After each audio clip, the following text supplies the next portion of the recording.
এনাই কিন্তু গেছৰ নাটনি হোৱা নাই, কিন্তু আপোনাৰ অৰিজিনেল বুকিংটো দেৰি হৈ আছে। মেইনলি আপোনাৰ আগতে বুকিংটো 15 দিনত কৰিছিল, কিন্তু 15 দিনত হোৱা নাই, কিন্তু মানুহবিলাকে ভাবিছে আৰু গেছটো নাটনি হৈছে। কিন্তু মেইনলি আপোনাৰ অৰিজিনেলি বুকিংটো 25 দিনত হৈ আছে।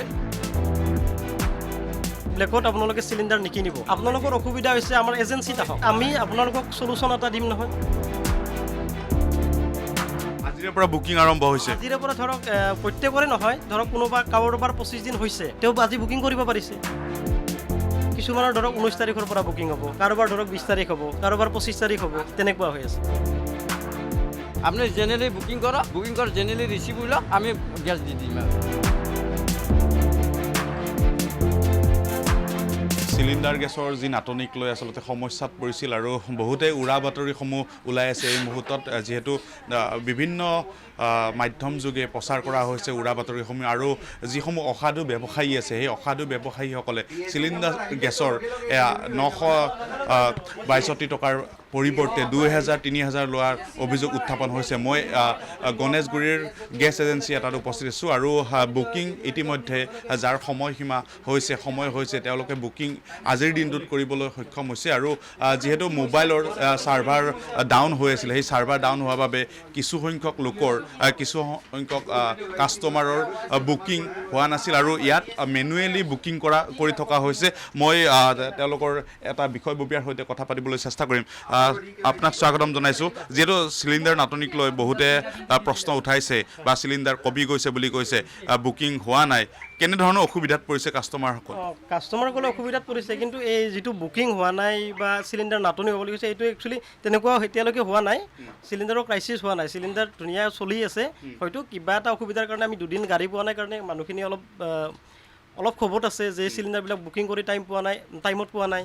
বা চিডিউলটো আগতে ধৰক আপোনাৰ 15 পৰা 20 দিনৰ ভিতৰত চিডিউলটো কৰিছিলে, এতিয়া মানে 25 দিন কৰাৰ কাৰণে কাষ্টমাৰখিনি অলপ অসুবিধাৰ সন্মুখীন হৈছে। যেনে ধৰক আজি আপুনি চিলিণ্ডাৰটো ল'লে, আপোনাৰ তাত আজি ডেলিভাৰী হ'ল, আজি ডেলিভাৰী হোৱাৰ 25 দিন পাছত আকৌ আপুনি বুকিং কৰিব পাৰিব।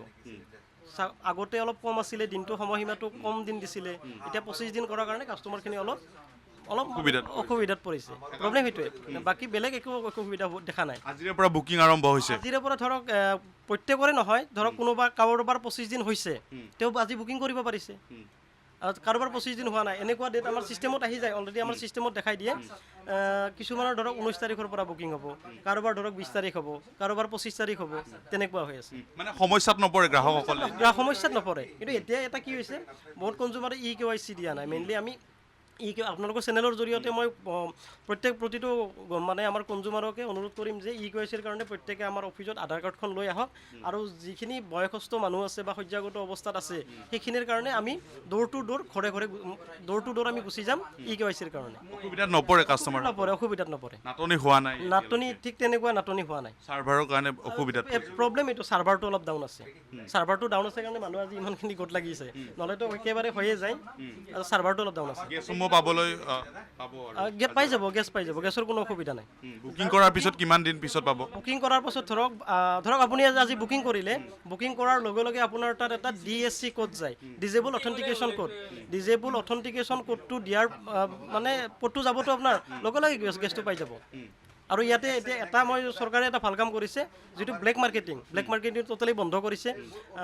কালি আমাৰ মাননীয় মুখ্যমন্ত্ৰী ছাৰে কৈছে যে ব্লেক মাৰ্কেটিংটো টোটেলি বন্ধ, ব্লেক মাৰ্কেটিং কৰা দেখিলে গ্ৰেপ্তাৰ কৰাৰো মানে তেনেকুৱা এটা অনুমতি দিছে। গুৱাহাটীত আছে নেকি তেনেকুৱা ব্লেক মাৰ্কেটিং? আমাৰ চকুত তেনেকুৱা পৰা নাই, তেনেকুৱা ব্লেক মাৰ্কেটিং ক'ৰবাত আছে চাগে, কিন্তু আমাৰ চকুত তেনেকৈ পৰা নাই। যিসকল গ্ৰাহকে অসুবিধাত পৰিছে তেওঁলোকে ব্লেক মাৰ্কেটিঙৰ পৰা ল'বলৈ চেষ্টা কৰে, তেওঁলোকক কি ক'ব বিচাৰিব? নাই, তেওঁলোকক মই আপোনাৰ চেনেলৰ জৰিয়তে অনুৰোধ কৰিম যে ব্লেকত আপোনালোকে চিলিণ্ডাৰ নিকিনিব। আপোনালোকৰ অসুবিধা হৈছে আমাৰ এজেঞ্চিত আহক, আমি আপোনালোকক চলুচন এটা দিম নহয়। আমি আছোঁ কিহৰ কাৰণে? কনজিউমাৰৰ কাৰণে আমি আছোঁ। যেতিয়ালৈকে কনজিউমাৰ থাকিব তেতিয়ালৈকে আমি আছোঁ, বুজি পাইছে? গতিকে আমি গ্ৰাহকসকলক অসুবিধা হোৱাটো আমি নিবিচাৰোঁ, বা তেখেতসকলক আমি অনুৰোধ কৰিছোঁ যে ব্লেকত চিলিণ্ডাৰটো কিনিব নালাগে। অসুবিধা হৈছে ডাইৰেক্ট এজেঞ্চিৰ লগত যোগাযোগ কৰক। বুকিং প্ৰচেছটো সলনি হৈছে নেকি কিবা? প্ৰচেছটো ঠিক তেনেকুৱা হোৱা নাই। এটা মিছ কল বুকিং আছে 8454955555, আৰু এটা আছে আপোনাৰ দাদা এইখন মই দিছোঁ, আপুনি ফটো এটা লৈ যাব পাৰিব অলপ চাইড।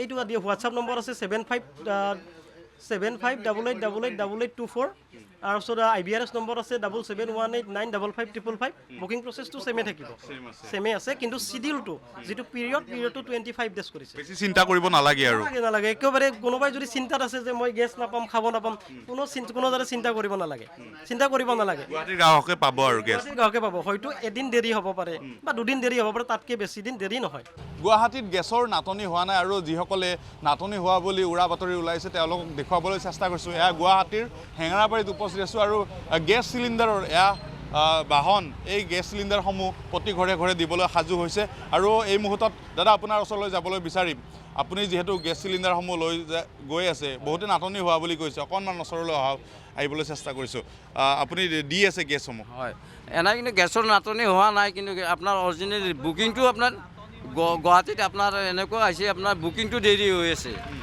মেইনলি আপোনাৰ আগতে বুকিংটো 15 দিনত কৰিছিল কিন্তু 15 দিনত হোৱা নাই কিন্তু মানুহবিলাকে ভাবিছে আৰু গেছটো নাটনি হৈছে কিন্তু মেইনলি আপোনাৰ অৰিজিনেলি বুকিং 25 দিনত হৈ আছে 25 দিনৰ পিছত ওলালে আপোনাৰ অৰিজিনেলি কাৰ্ডৰ মানুহৰ প্ৰব্লেম হোৱা নাই গেছৰ কাৰ্ডৰ মানুহ প্ৰব্লেম হোৱা নাই কাৰ্ড থকা মানুহৰ প্ৰব্লেম হোৱা নাই লিগেলি বুকিং হ'ব বুকিং মতে আপোনাৰ গেছ পাই যাব আৰু গেছ পাই আছে কিমানমান গেছ দিছে আজি বৰ্তমান মই 29টা গেছ আনিছোঁ এতিয়া কেলি মই 2টা গেছ দিলোঁ আৰু দিয়া নাই এতিয়া যাম আৰু লাইনত আৰু মই এতিয়া অফিচৰ পৰা ৰিচিভ লৈ যাম আৰু লাইনত আৰু কয় ৰিচিভ আছে ৰিচিভ মতে আমি সেইমতে যাম এতিয়া আমি সেইমতে গেছ বৰ্তমান এতিয়া আমাৰ ছিষ্টেমত আমি দি আছোঁ আমি মেইনলি কাৰ্ডৰ মানুহক দি আছোঁ প্ৰব্লেম পোৱা নাই আৰু আপুনি জেনেৰেলি বুকিং কৰক জেনেৰেলি ৰিচিভ লওক আমি গেছ দি দিম আৰু অসুবিধা নহয় কাৰ্ডৰ মানুহৰ অসুবিধা নহয় কিন্তু বুকিংটো লেট কৰিছে সেইটো কাৰণে মানুহবিলাকে ভাবিছে আপোনাৰ গেছটো নাটনি হ'ব নেকি গেছটোৰ প্ৰব্লেম হ'ব নেকি কিন্তু সেনেকুৱা নহয় বুকিংটো প্ৰব্লেম